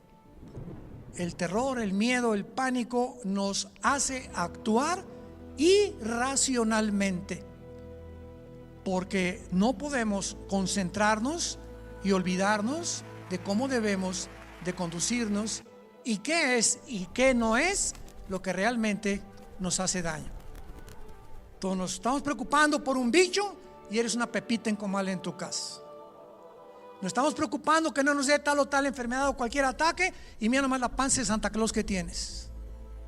Estás preocupado por no enfermarte y mira lo que sigues comiendo: 5 conchas de la tía Rosa en la mañana, refrescos, Coca-Cola, azúcar, que nos debilitan inmunemente.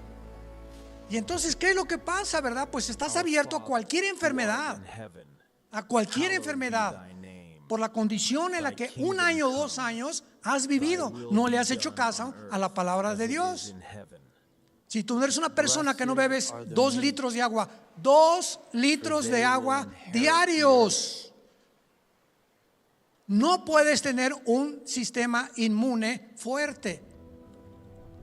Tu cuerpo no puede funcionar sin el agua. No estoy hablando de Coca-Cola ni Coca-Cola cero, que es 5 veces peor. No tiene azúcar, pero tiene 15 elementos químicos que están tronando tus riñones y tu hígado. Pero es de dieta. Jesús, María y José y el burrito que los acompaña. Este es el mundo que estamos viviendo y tenemos que abrir los ojos a la realidad. El mundo se dirige a un centro futuro comercial, o un centro o un nuevo orden económico mundial que el anticristo va a inaugurar y que ya se está preparando ahorita a través de todo, imperceptiblemente. Los cristianos están atentos como las vírgenes, prudentes, llenos del Espíritu Santo, con el aceite en sus lámparas. La lámpara es la Biblia, y vienen a la Biblia diario y oran y buscan la voluntad de Dios y están tratando de acercarse a Dios, toman estudios bíblicos por línea o por lo que sea. Esos cristianos son los que van a ver. Vas a ver lo que viene y vas a poder anticiparlo y prevenir a tu familia y saber tú cómo puedes enfrentar la adversidad que se nos viene. Viene un tsunami al mundo y va a barrer como los días de Noé, y se los llevó a todos, dijo Jesucristo, el diluvio. Así será la venida del Hijo del Hombre. Y estamos sonando la alarma. Despiértense, despiértate. Si eres hijo o hija de Dios, despiértate y toma la palabra y usa las armas de la luz, porque el tiempo está cerca. En Zacarías 5 hay una profecía que corrobora Jeremías 50 y 51, corrobora Apocalipsis 13, 17, 18, que corrobora Génesis capítulo 11, la Torre de Babel, que corrobora todo lo que las demás partes de la Biblia coinciden en que Irak,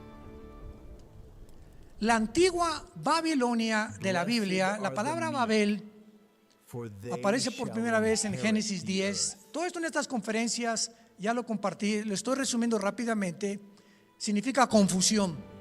Babel significa confusión.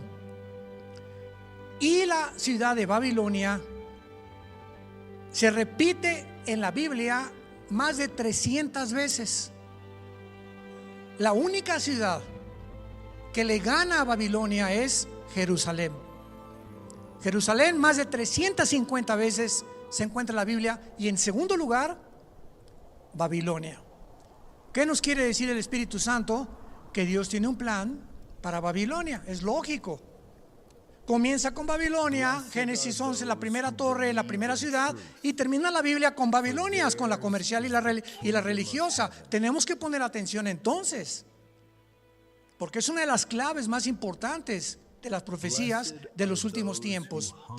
Entonces, la Biblia es muy clara que en Babilonia, que es actualmente la zona geográfica donde se encuentra Irak, y en la Biblia no estaba dividida Irak y Siria.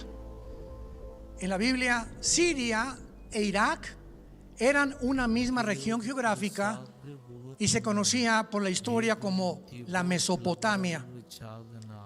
Llegó el siglo XX, los ingleses les ganaron la guerra al Imperio Otomano Turco, 1923.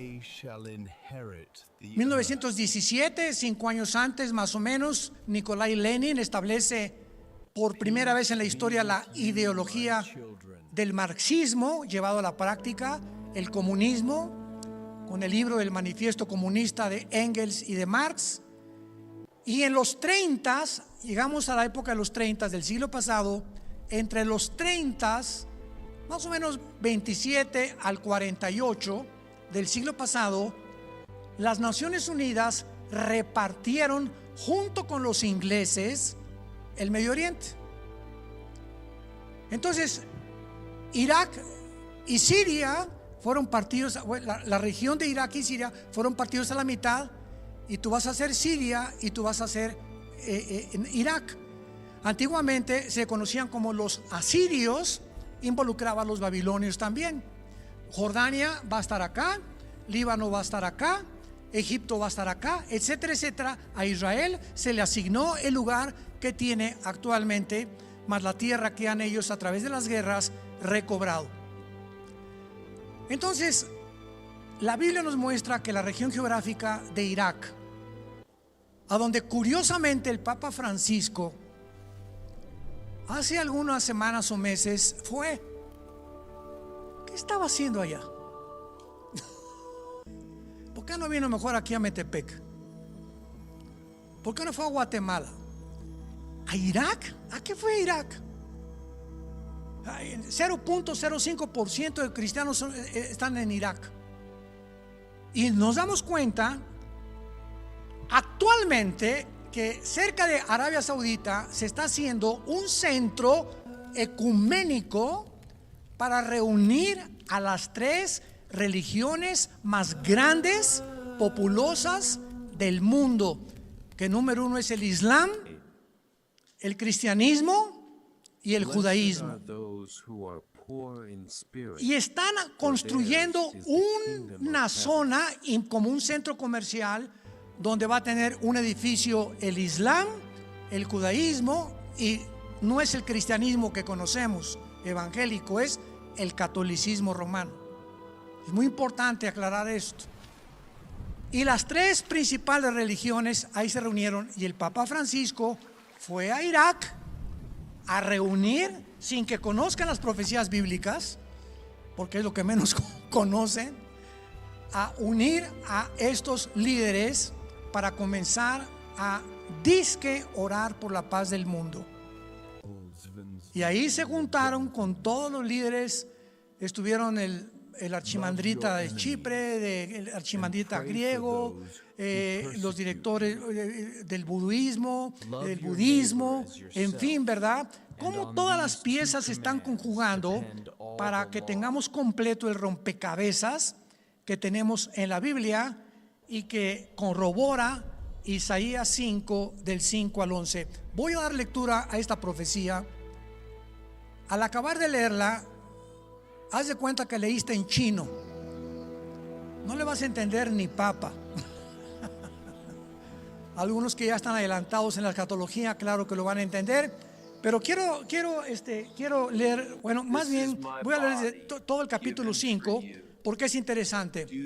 Dice así: fue escrito, apunta en tu Biblia, hace 2500 años por el profeta Zacarías. Alcé mis ojos y miré aquí un rollo que volaba y me dijo: ¿qué ves? Y respondí: veo un rollo que vuela de 20 codos de largo y 10 codos de ancho. Entonces me dijo: esta es la maldición que sale sobre toda la faz de toda la tierra, porque todo aquel que roba o hurta, como está de un lado del rollo, será destruido, y todo aquel que jura falsamente, como está del otro lado del rollo, será destruido. Aquí me detengo. Zacarías ve un rollo volando. ¿Qué es? Y el Espíritu le dice: esto que ves, este rollo, eran los mandamientos de Dios. Pero lo más importante de esto es que solo se mencionan dos mandamientos: robar, como dice aquí, y del otro lado, blasfemar o calumniar al prójimo. Y dice la Biblia, quiero que sepas que la persona que roba, le dice Dios, es tan importante para Dios la propiedad privada,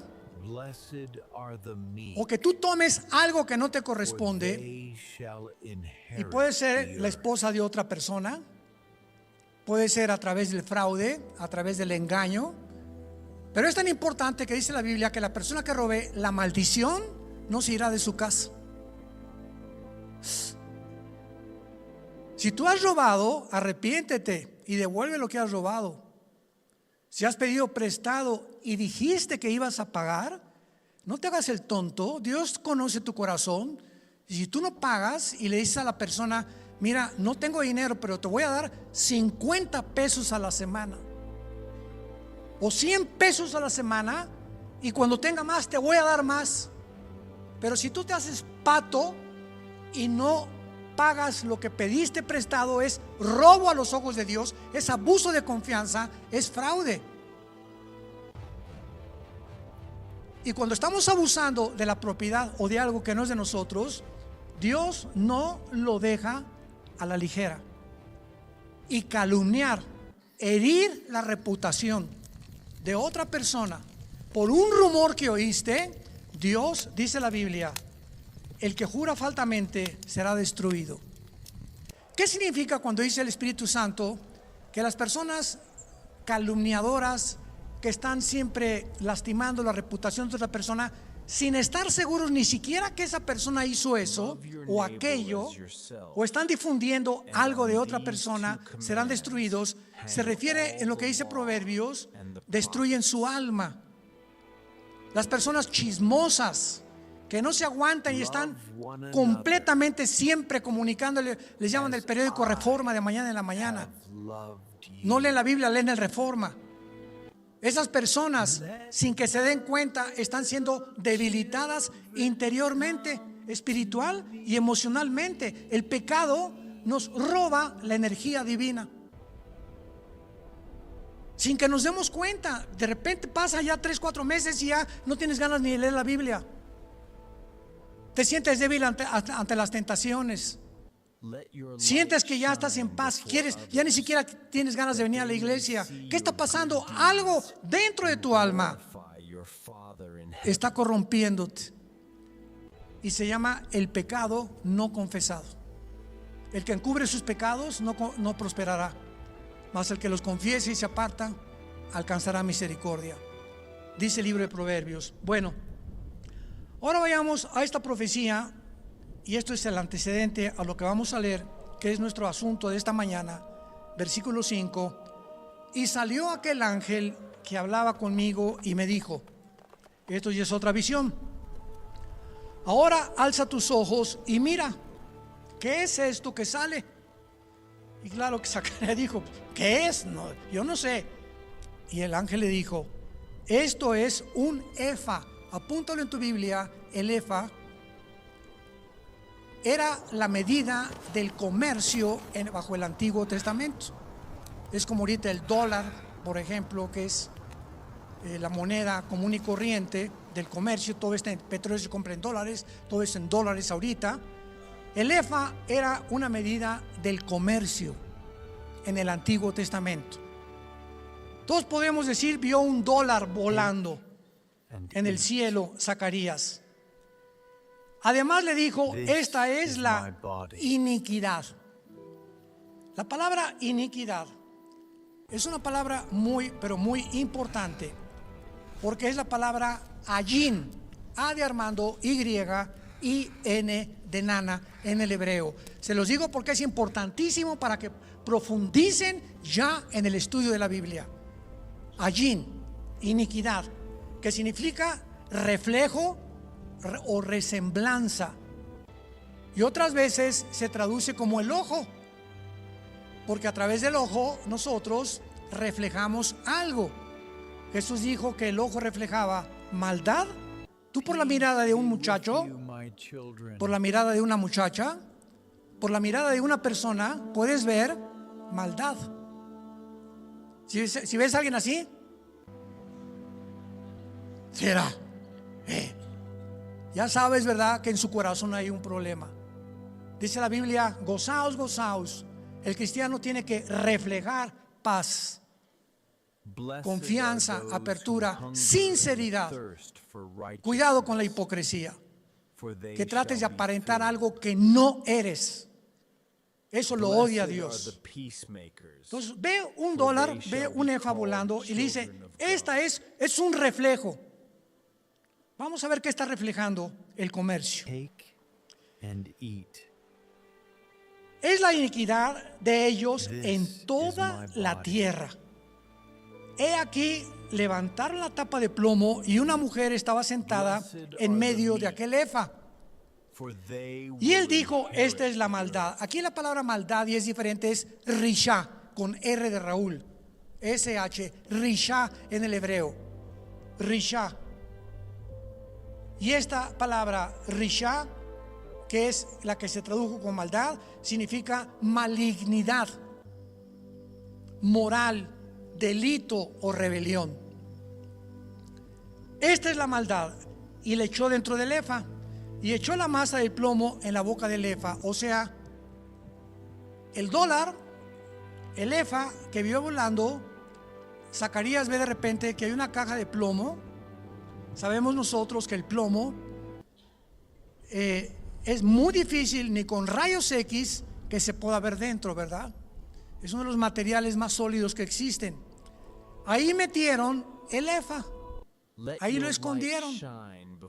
Y de repente ve todas estas cosas todavía sin entender Zacarías, y le dice el versículo 9, alcé luego mis ojos, ya que metieron el símbolo del comercio dentro de una caja de plomo, y miré dos mujeres que salían y traían viento en sus alas y tenían alas como de águila. Eso dice, como de paloma. Eso dice, ¿por qué dice de cigüeña? ¿Sabían ustedes que en Levítico capítulo 11 la cigüeña es una de las aves inmundas, junto con los opilotes? Son aves inmundas las cigüeñas, y dicen que son las que traen a los niños, por el amor de Dios. Ese cuento lo inventó el diablo, ¿verdad? Porque ¿se acuerdan sus abuelos, verdad? La cigüeña va a venir, te va a traer al bebé. Dios santo. tenían alas como de cigüeñas y alzaron el comercio o el símbolo del comercio, el efa, entre la tierra y los cielos. Abran los ojos, versículos 10 y 11. Dije al ángel, o sea, le preguntó, que hablaba conmigo, ¿a dónde llevan el símbolo del comercio o el efa? Y él me respondió, para que les sea edificada casa. ¿En dónde? En la tierra de Sinar, o en la tierra de los caldeos, o en Babilonia, que son tres frases o palabras sinónimas en toda la Biblia.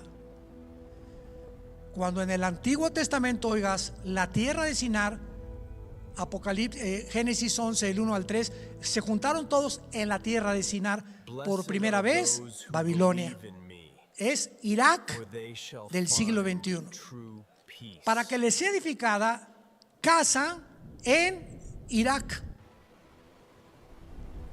y cuando esté preparada lo pondrán sobre su base. Esta profecía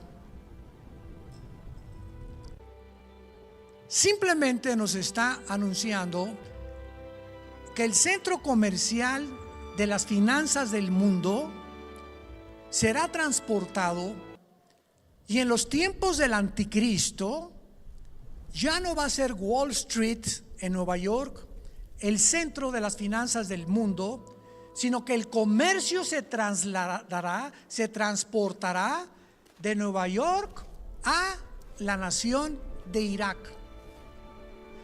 Y cuando llegamos a Apocalipsis 18, encontramos a la Babilonia comercial, a una ciudad que se convierte en el centro del comercio internacional. Y dice la Biblia, donde se halló la sangre de los santos de Dios, que se refiere a los que el anticristo asesinó, y que será destruida en la segunda venida de Jesucristo. Cuando esté preparado, entonces le será edificada el centro comercial más grande del mundo, como lo dice Apocalipsis 18, estará ubicado en la región geográfica de Irak. Ahora veamos esto para terminar en la segunda carta a los tesalonicenses en el Nuevo Testamento. Y veamos que, como explicábamos, la iglesia de Tesalónica estaba asustada de que ya venía la gran tribulación, que estaban en la gran tribulación. Y no solamente ellos, no se imaginan la cantidad de correos que nos llegan preguntándome que si estamos en la quinta trompeta, Virgen del Socorro, que si estamos en el primer sello, que si estamos en el cuarto sello. Siempre les pregunto, ¿no lees la Biblia, verdad? O no han estudiado o no se han interesado.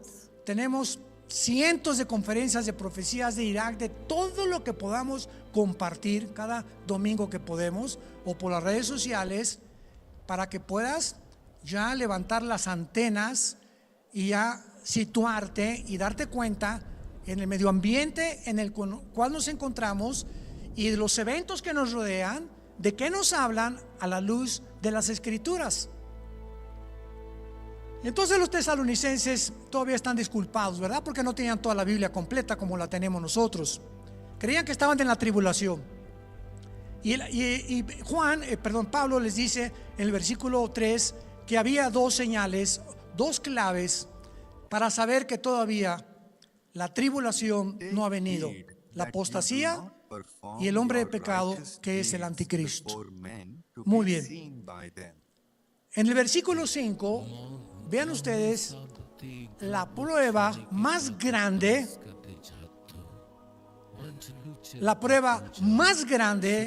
que la Biblia nos da, que los cristianos no vamos a pasar la tribulación.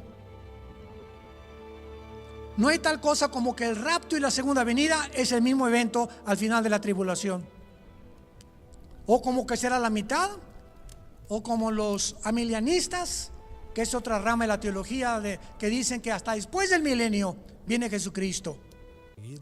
Miren, veamos rápidamente con detalle esto. Esto es maravilloso. Versículo 5. Les dice Pablo: ¿no se acuerdan que cuando yo estaba todavía con ustedes les decía esto? Y ahora ustedes saben lo que lo detiene. ¿Qué está hablando Pablo? Que estos cristianos sabían perfectamente bien que estaba deteniendo, ¿qué cosa? La manifestación del anticristo, del hombre de pecado, que está dándolo como la segunda clave, demostrando que no están en la tribulación. Ustedes saben lo que lo detiene, a fin de que a su debido tiempo se manifieste, porque ya está en acción el misterio de la iniquidad. Solo que hay, otra vez, solo que hay quien al presente lo detiene, hasta que él a su vez se ha quitado del medio. Pablo nos dice lo siguiente: la única fuerza y el único poder que está impidiendo que el anticristo se manifieste, con las señales, los milagros, el falso profeta, los millones de ángeles caídos en el mundo, la legión de demonios y los gobiernos que se van a unir a este nuevo orden económico mundial, está siendo ahorita detenido. Es como una presa que construyen para impedir que el agua no inunde. Y esto que está deteniendo que el anticristo todavía no se manifieste, los tesalonicenses sabían quién era lo que lo detenía, y la respuesta es el Espíritu Santo en nosotros. El Espíritu Santo a través de la iglesia. Ustedes son la sal de la tierra. ¿Qué es la sal? ¿Para qué sirve la sal? Para impedir la descomposición, la podredumbre de la carne. En Génesis 6, versículo 3, Dios dice: el Espíritu de Dios no contenderá para siempre contra el hombre. Mientras el Espíritu Santo está bloqueando la maldad, ¿cómo podría manifestarse? El anticristo no se puede manifestar. Pero cuando salgamos de este mundo en el arrebatamiento de la iglesia, entonces, versículo 8, entonces qué clara es la Biblia.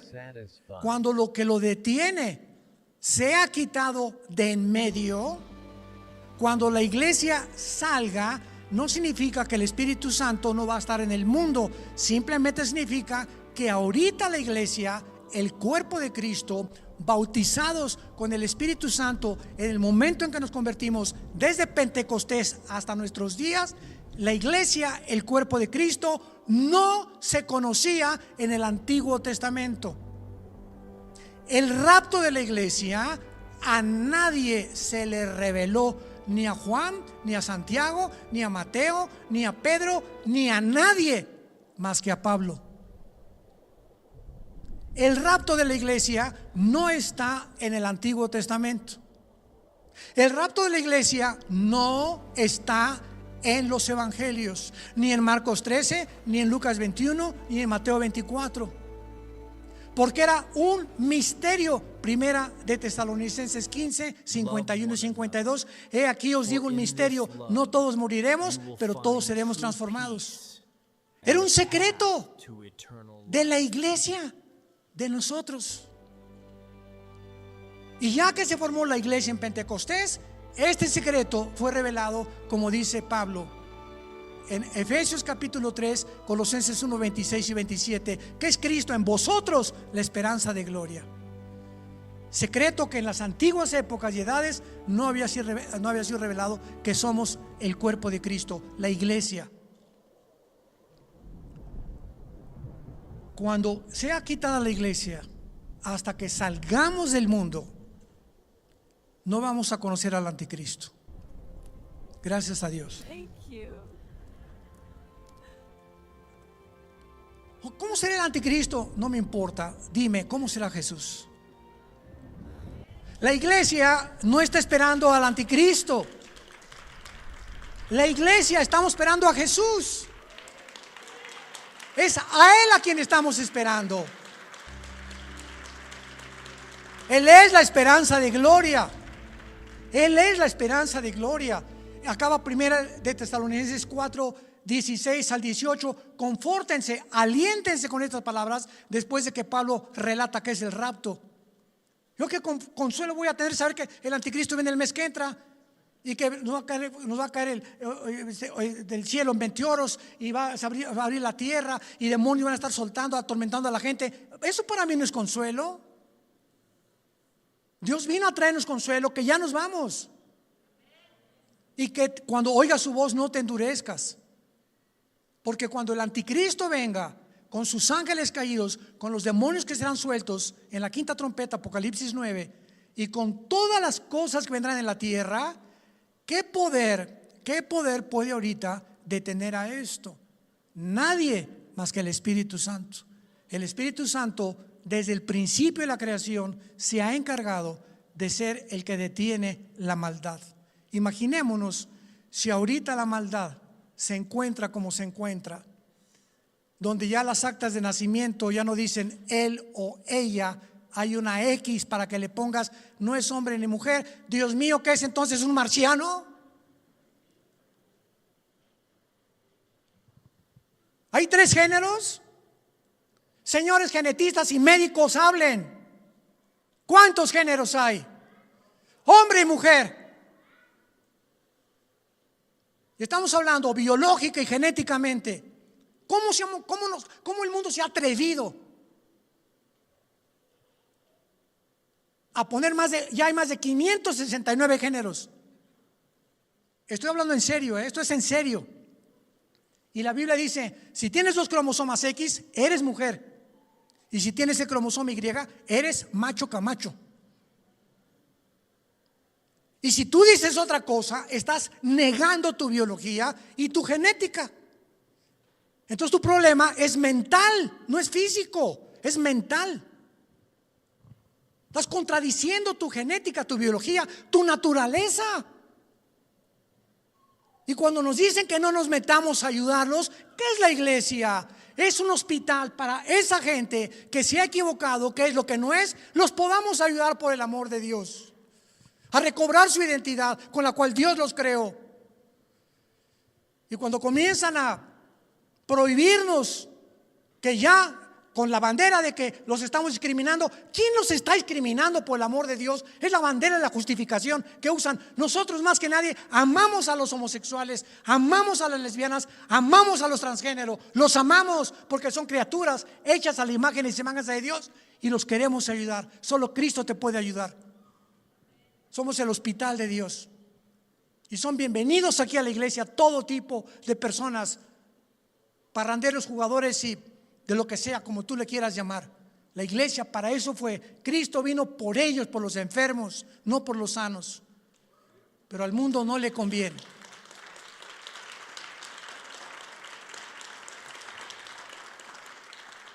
Si los gobiernos supieran que la iglesia es el brazo derecho, donde dale al César lo que es de César y a Dios lo que es de Dios, y el gobierno no se mete en la ayuda moral y espiritual que nos corresponde a nosotros, no meternos políticamente, sino ellos no se metan con las cosas de la eclesiología, ellos podrían saber que México y las ciudades y las naciones del mundo cambiarían, porque solo Cristo puede cambiar el corazón, no un gobierno. Y cuando yo oigo que hay pastores que se quieren meter a diputados, senadores, digo, por el amor de Dios, 1000 veces mejor tenemos influencia desde un púlpito que desde la Cámara de Senadores o Diputados, porque es el Evangelio de Jesucristo el único que puede transformar el corazón humano. A Él sea la gloria por los siglos de los siglos. Te damos gracias, Señor, por esta mañana, por tu palabra. Infunde dentro de cada uno de tus hijos y de tus hijas esta energía que solo puede provenir del Espíritu Santo morando dentro de nosotros. No nos has dado un espíritu de temor para tener temor del hombre. Nos has dado un espíritu de valor, de poder, de amor propio. Porque en el amor no hay temor. El perfecto amor echa fuera el temor, el miedo, el pánico. De donde los que temen y viven atormentados por el miedo a morir, a enfermarse, no han sido perfeccionados en el amor de Dios. Nuestras vidas no dependen de nadie, ni de ningún virus, ni microbio, ni parásito o bacteria, y de ningún hombre. Nuestra vida depende de ti. Y tú ya tienes establecido el día y la hora en que nos vas a llamar a casa. Y cuando ese día llegue, nadie lo podrá impedir. Y si ese día no ha llegado, no tenemos que tener temor de que nos vayamos antes de tiempo. Porque tú nos conoces y nuestra vida está escondida en Cristo. Y cuando Cristo se manifieste, nosotros seremos manifestados con Él en la gloria. En esta mañana, a todos ustedes que nos oyen a través de las redes sociales, los invito a que vengan a la cruz de Jesús, donde tus pecados pueden ser lavados, donde si tus pecados son como el carbón, de sucios, y tu vida te atormenta por la culpa de tu pasado, como blanca lana serán con la sangre preciosa del Hijo de Dios. ¿Qué tengo que hacer?, me preguntarás, para estar seguro en este instante que el día de que me muera, el día que Dios tiene determinado para mi vida, reunirme con Él, pueda morir en paz. Número 1, arrepiéntete de tus pecados. Número 2, cree que en la cruz Cristo pagó por ellos con su sangre. Y número 3, que a los 3 días resucitó de los muertos, y que en este instante Él puede entrar a tu vida, porque Él vive para darte el valor, el poder de ser llamado hijo o hija de Dios. Gracias, Señor, por tu palabra y por las personas que en este momento has llamado a formar parte de tu familia. En el nombre de Jesús.